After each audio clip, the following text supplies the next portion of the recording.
राज्य खुशी में झूम रहा है।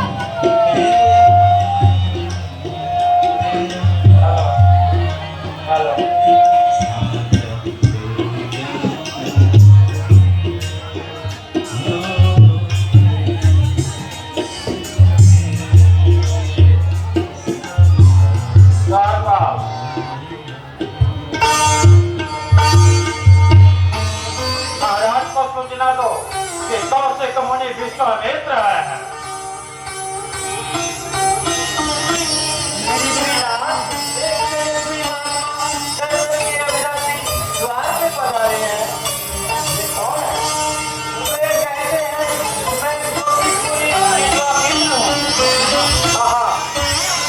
बोले आए करो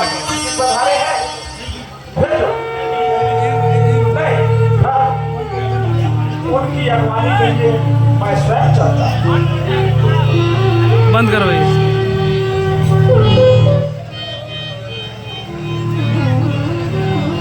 मुनिवर को मेरा प्रणाम। ईश्वर बढ़ाए गए ईश्वर प्रताप को। आइए मुनिवर, आइए।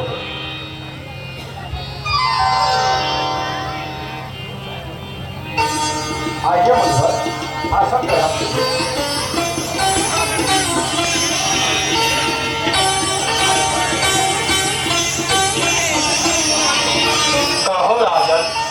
तुम्हारे सब कुटुंबजन सकुशल है ना? आपकी दया से प्रजा तुमसे संतुष्ट है ना? ईश्वर की कृपा से। क्यों नहीं?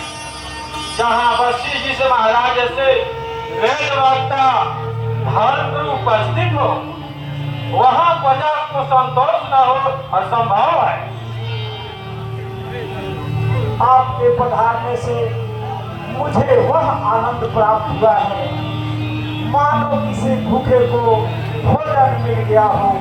सोने की थाली में दिया परमात्मा ने खुद भोग थाली में।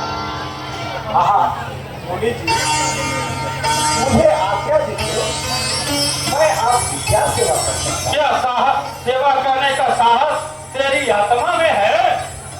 अवश्य है महाराज, और ना भी हो तो आपका देश ही ऐसा है मानो काय को भी साहसी बना देता है। जैसे उत्तम कर्मों ने आपको ही क्षत्रियों के ब्राह्मण बना दिया और मुझमें सेवा भाव पैदा कर देना कौन सी नई बात है?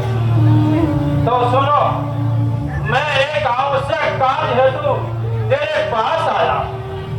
क्या तुम हर्षपूर्वक उसे पूरा कर सकता है? मांगे भगवान जो मांगेंगे मुझे मालूम है।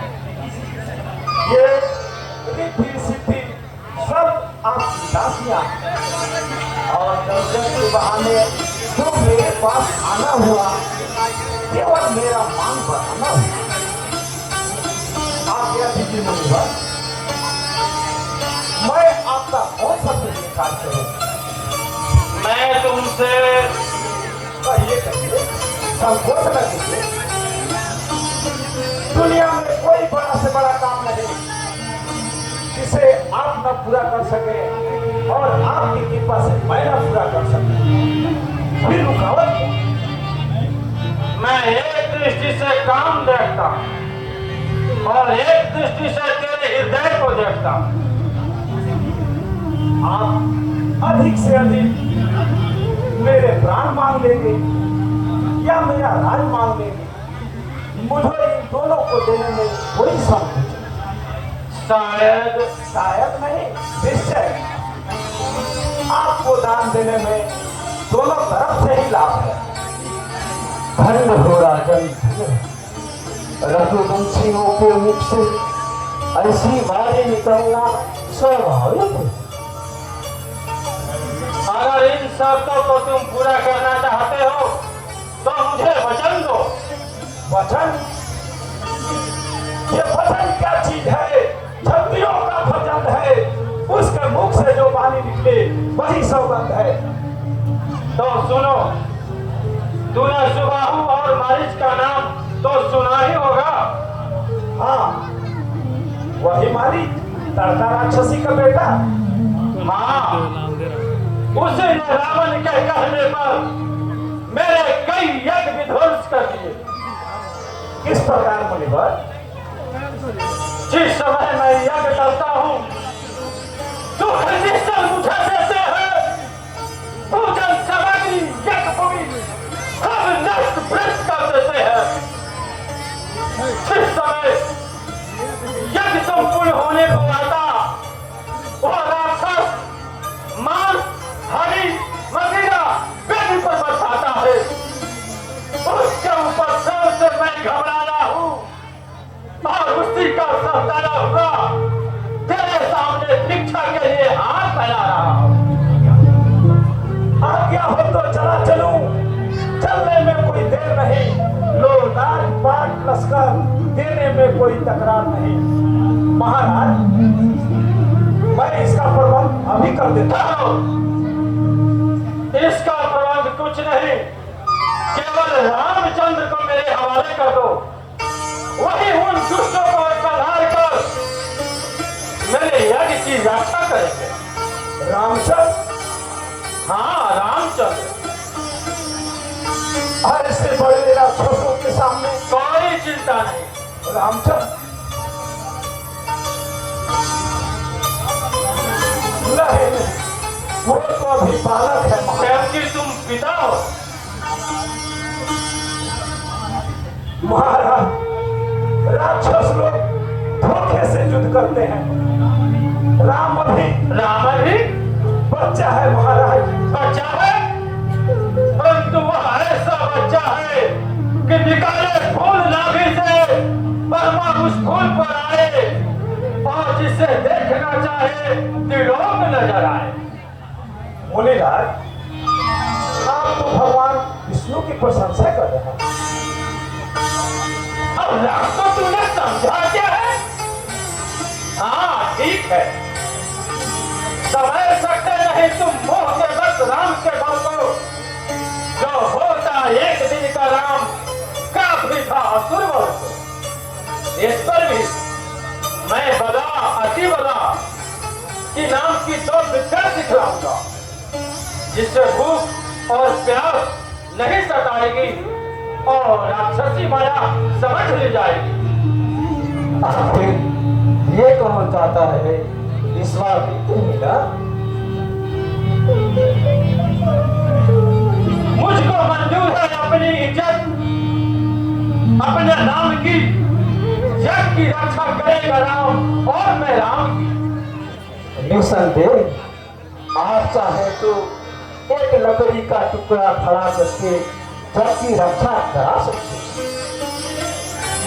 परंतु यज्ञ का संपूर्ण होना और राम का मेरे साथ जाना एक ही बात है। भगवान इस पर भी ध्यान दीजिए कि दशरथ के प्राण और राम दोनों एक ही बात है। वो मुझे चारों पुत्रों में सबसे प्यारा है।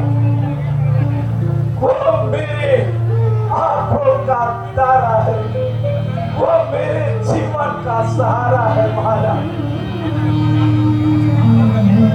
आप आज्ञा दे दो, मैं धनुष बाण लेकर स्वयं चलने को तैयार हूँ।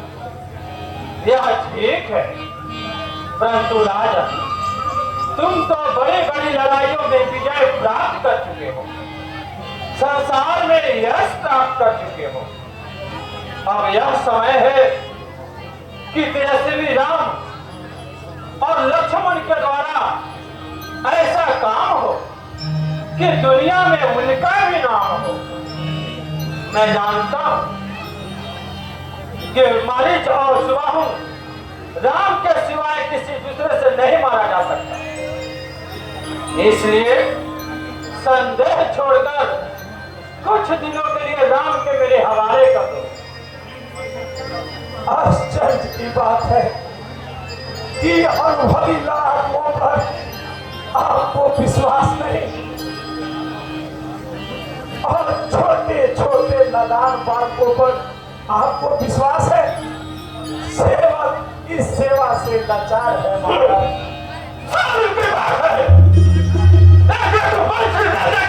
अपनी प्रतिज्ञा पूरी करते हुए शर्म नहीं आती?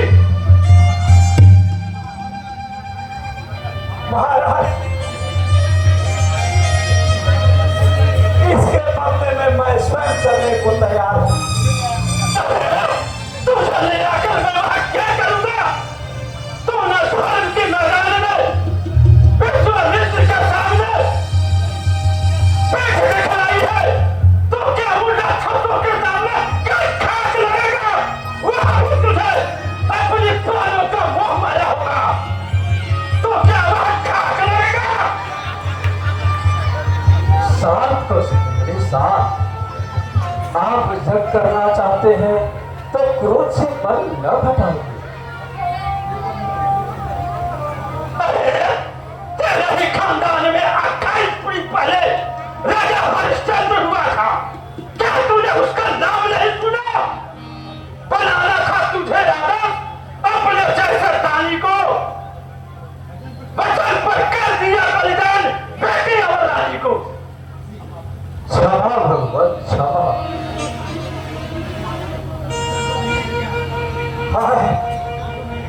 जो उत्तर मैंने दिया है वो स्वयं नहीं देना चाहता था। क्या 84 देर में भूल गया? यह वचन क्या चीज है?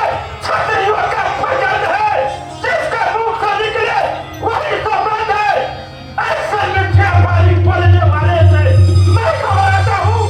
तुम वचन से फिर के खून से तो लेकर चला जाता हूँ। ठहरिए बरसी, ठहरिए ठहरिए ठहरिए बरसी, जरा ठहरिए।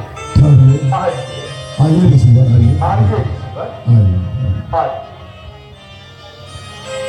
मैं जानता कि इस समय राजा दशरथ मोह के वश में होकर इस रत्न रूपी पत्थर को नहीं कर रहे, इसलिए जरा ठहरिए। मैं समझाता हूँ। आशा है कि राम लक्ष्मण को आपके हवाले कर दूं। राजन, हाँ गुरु महाराज, तुम राम लक्ष्मण को देने से संकोच क्यों करते हो? तुम अपने वचन पर ध्यान रखकर मुनि महाराज पर विश्वास करो और तुम इनकी शक्ति और राम को पहचानो। मैं तुम्हें आज्ञा देता हूं कि राम लक्ष्मण को देने में संकोच ना करो। राम जाए और विश्वामित्र ले जाए कहीं, मौत का भी हो सामना तो कोई चिंता नहीं। गुरुवर, जब आप आज्ञा देते हैं तो जरूर इसमें कोई भेद है। मैंने तो पहले इनकार कर दिया था, अतः मुझे भेद। हाँ रुकिए, मैं अभी राम लक्ष्मण को बुलवाता हूँ। द्वारपाल, जाओ और राम लक्ष्मण को शीघ्र बुला लाओ। जो आज्ञा करो।